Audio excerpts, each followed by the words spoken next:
আসসালামু আলাইকুম দর্শক, আমাদের বাঙালিদের কি সমস্যা জানেন?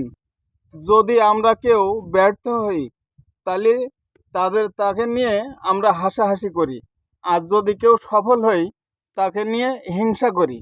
ঠিক ওইরূপভাবেই আমরা যদি মায়ের গর্ভ থেকে অন্ধ হয়ে আসি, তা মনে করেন আমরা সর্বপ্রথম হাঁটতে শিখে একটা লাঠি হাতে নিই।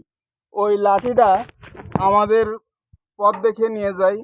কিন্তু মনে করেন আমার বয়স তখন 12 বছর। এবার ওই সময় হঠাৎ করে একদিন আমি চোখে দেখতে পারার সাথেই আমার ওই হাতের লাঠিটা ছুঁড়ে ফেলে দিচ্ছি।